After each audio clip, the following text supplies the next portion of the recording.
अस्सलामुअलैकुम दोस्तों, मेरा नाम है जुल्कैफ और आप देख रहे हैं RBHK टीवी। और मैं हूं गुलाम अब्बास और आज हम फिर आपके लिए एक नई वीडियो लेकर आए हैं। और ये वीडियो है मिस्र के सबसे बड़े ऊंचे तरीन और कदीम तरीन पिरामिड्स के बारे में। तो चलिए स्टार्ट करते हैं, देखते हैं कि ये कौन कौन से पिरामिड्स हैं और इनके ऊपर क्या तहकीक की गई है। तो वीडियो शुरू करने से पहले आपसे गुजारिश है कि अगर आप हमारे चैनल पर नए हैं तो बराए मेहरबानी चैनल को करें सब्सक्राइब और बेल आइकन को प्रेस करें ताकि हमारी हर न्यू आने वाली वीडियो सबसे पहले आप तक पहुंचे। ओरिजिनल वीडियो का लिंक डिस्क्रिप्शन में। जमीन से 480 फीट ऊंचे 4500 साल पुराने इस पिरामिड के अंदर ऐसा क्या था जिसको सिर्फ देखने के लिए रिसर्चर्स ने एक रोबोटिक कैमरा पिरामिड के अंदर भेजा। एक जगह पर आकर रोबोटिक कैमरा रुक गया क्योंकि अब उसके सामने पत्थर का एक स्लैब था। रिसर्चर्स का मानना था कि इस स्लैब के पीछे जरूर कोई ऐसा राज छुपा है जो पिछले 4500 सालों से दफन है। ये राज इनको हर कीमत पर जानना था, इसलिए उन्होंने रोबोट के आगे एक ड्रिल मशीन लगाई जिसने उस पत्थर के स्लैब में बारीक छेद कर दिया।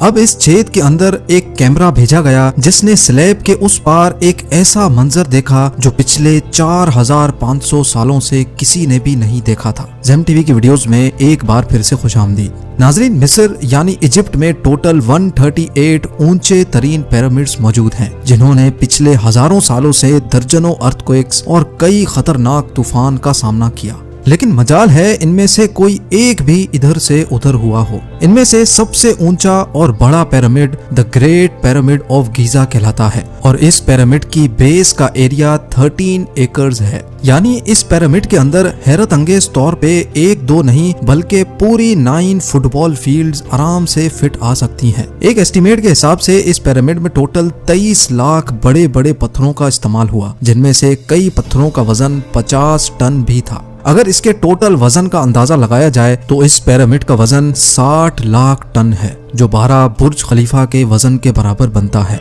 लेकिन इतने ऊंचे और आलीशान पिरामिड्स बनाने का आखिर मकसद क्या था? हजारों साल पहले जब इंसान के पास कोई टूल्स भी मौजूद नहीं थे तब इन पिरामिड्स की दीवारों को कैसे इंच बाय इंच लेवल किया गया? कैसे 50 टन वजनी पत्थरों को स्क्वायर शेप में काटकर बगैर क्रेन के ही 480 फीट ऊंचाई तक पहुंचाया गया? और इनको बनाने में ऐसे कौन से इंजीनियर्स का हाथ था जिन्होंने इन पिरामिड्स को अर्थक्वेक प्रूफ के साथ साथ इनकी तमाम साइड्स को एग्जैक्टली 51.5 डिग्री के एंगल पे सेट किया? ये सब आप जान सकेंगे आज की इस वीडियो में। तो आइए शुरू करते हैं।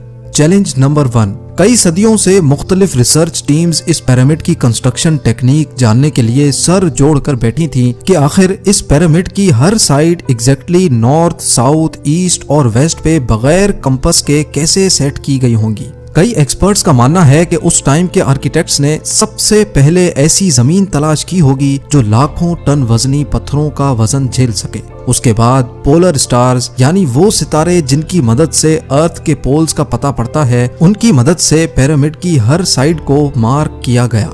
ना कोई कंपास और ना ही कोई ऑप्टिकल इंस्ट्रूमेंट, सिर्फ इस बेसिक टेक्निक से हजारों साल पहले इस पिरामिड की डायरेक्शन सेट की गई और वो भी 0 एरर्स के साथ।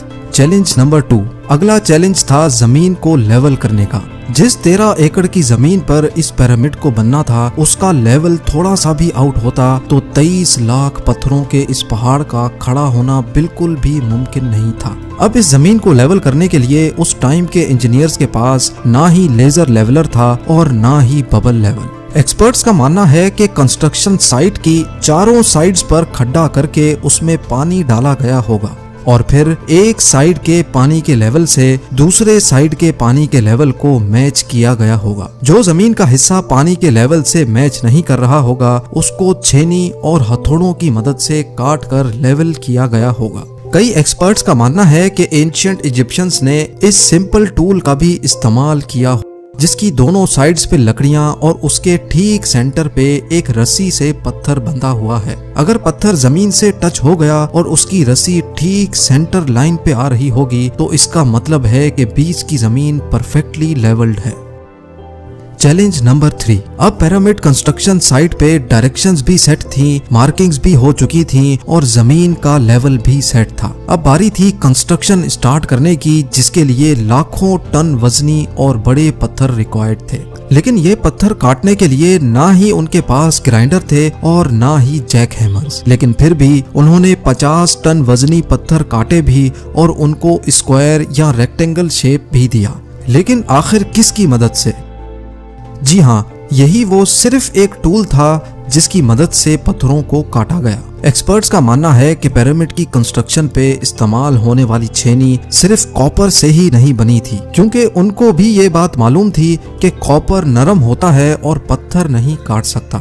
इसलिए इसमें एक केमिकल आर्सेनिक भी शामिल किया गया था। कॉपर और आर्सेनिक से बनाई जाने वाली ये छेनी लकड़ियों के हथौड़ों से पत्थरों पर ठोकी जाती थी और कई घंटों की मेहनत के बाद बड़े बड़े पत्थर शेप में लाए जाते थे। Challenge number 4। अब चूंकि ये खास किस्म का पत्थर जिसको आज लाइम स्टोन कहा जाता है, उसकी कटाई पिरामिड कंस्ट्रक्शन साइट गीजा से 250 किलोमीटर दूर टोरा के शहर में हो रही थी। अब मसला था ये पत्थर गीजा तक ट्रांसपोर्ट करने का। हर एक पत्थर 50 टन यानी 50,000 केजी के बराबर था, जो तकरीबन 3 पैसेंजर बस के वजन के बराबर बनता है। और ऐसे 23 लाख पत्थर सिर्फ एक पिरामिड में इस्तेमाल होना थे। इतना ज्यादा वजन ट्रांसपोर्ट करने के लिए ना ही उस दौर में कोई जानवर काम आ सकता था और ना ही उनके पास ट्रक्स मौजूद थे। हत्ता कि अगर आजकल के जदीद दौर में भी ये काम करना पड़े तो ट्रांसपोर्ट कंपनीज को अच्छा खासा टफ टाइम आएगा।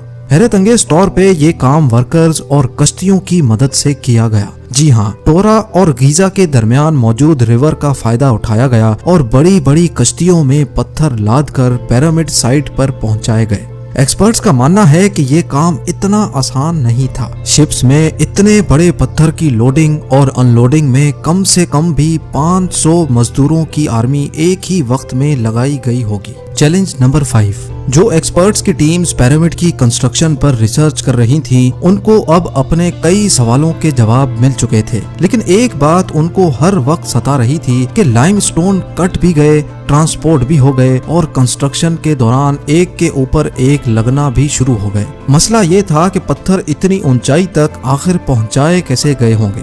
कई एक्सपर्ट्स का मानना है कि पिरामिड की कंस्ट्रक्शन से पहले ही ये प्लान कर लिया गया था। या तो ये स्पाइरल ट्रैक के जरिए ऊपर गए होंगे या फिर जिग जैग तरीके से, लेकिन ये बात तो तय है कि 50,000 केजी के पत्थर ऊपर मजदूरों की आर्मी की मदद से ही खींच कर गए होंगे। Challenge number 6। बात सिर्फ लाखों मजदूरों छेनी हथौड़े से लाइमस्टोन काटने और इतने बड़े पत्थरों को ट्रांसपोर्ट करने की ही नहीं थी। इस पिरामिड के अंदर कंपार्टमेंट्स, उनके अंदर जाने का रास्ता और कई छोटी छोटी सुरंगें भी बनाई गई थी। बाकी सब चीजें तो ठीक थी, लेकिन एक चीज एक्सपर्ट्स को हैरान कर गई और वो ये थी कि अंदर के कंपार्टमेंट्स में जो पत्थर इस्तेमाल हुआ था वो लाइमस्टोन नहीं बल्कि ग्रेनाइट था। जी हाँ, ग्रेनाइट एक ऐसा पत्थर है जो डायमंड के बाद दुनिया का सबसे सख्त तरीन स्टोन माना जाता है। आजकल के मॉडर्न दौर में भी ग्रेनाइट बड़े बड़े ग्राइंडर्स की मदद के सिवा काटा ही नहीं जा सकता। दुनिया भर से कई आर्कियोलॉजिकल एक्सपर्ट्स को पिरामिड का विजिट भी करवाया गया, लेकिन किसी को भी इस बात का सुराग नहीं मिला कि 4500 साल पहले इजिप्शियंस ने ग्रेनाइट जैसे ठोस पत्थर को इतनी सफाई से कैसे काटा था। आखिरकार कई सालों के बाद एक्सपर्ट्स ने इस मिस्ट्री को भी सॉल्व कर दिया। इजिप्शियंस ने ग्रेनाइट को इतनी सफाई से एक ऐसे आरे से काटा था जिसके दांत ही नहीं थे। जी हाँ, बगैर दांतों वाले इस आरे के दोनों साइडों पर वजन डालकर इसको ग्रेनाइट पर चलाया जाता था और बीच में बजरी डाली जाती थी। एक्सपर्ट्स का मानना है कि इस तरीके से इतने बड़े पत्थर को काटने में 4 महीनों का वक्त लग जाता था। आखिरकार पिरामिड्स बनाने का मकसद क्या था? इन पिरामिड्स को बनाने में कितने मजदूर एक ही वक्त में काम करते थे? और रोबोटिक कैमरा ने जब पिरामिड के अंदर पत्थर के स्लैब में सुराख किया तो उसके अंदर वो कौन सा मंजर देखा गया जो पिछले 4500 सालों से किसी ने भी नहीं देखा था? ये सब और इससे भी ज्यादा आप जान सकेंगे इस वीडियो के पार्ट 2 में। आप लोगों के प्यार भरे कमेंट्स और लाइक्स का बेहद शुक्रिया। मिलते हैं वीडियो के अगले शानदार पार्ट में। अच्छा, तो गाइस आई होप कि आप लोगों को ये वीडियो बहुत पसंद आई होगी और इससे आपको काफ़ी ज़्यादा नॉलेज भी मिला होगा। तो मुझे तो बहुत अच्छी लगी है, बहुत नॉलेज भी मिला है। तो अगर आप चाहते हैं कि हम इसका पार्ट 2 भी लेकर आएँ तो इस वीडियो को करें लाइक, कमेंट और शेयर, और सबसे ज़रूरी है कि इस चैनल को करें सब्सक्राइब और बेल आइकन को प्रेस करें ताकि अगली आने वाली वीडियो का नोटिफिकेशन आप तक पहुँच सके। वीडियो पसंद आई है तो इसे आप लाइक करें, कमेंट करें और दोस्तों के साथ शेयर लाजमी कीजिएगा ताकि उन्हें भी ये इंफॉर्मेशन मिल सके। मिलते हैं अगली वीडियो में, तब तक के लिए अल्लाह हाफिज।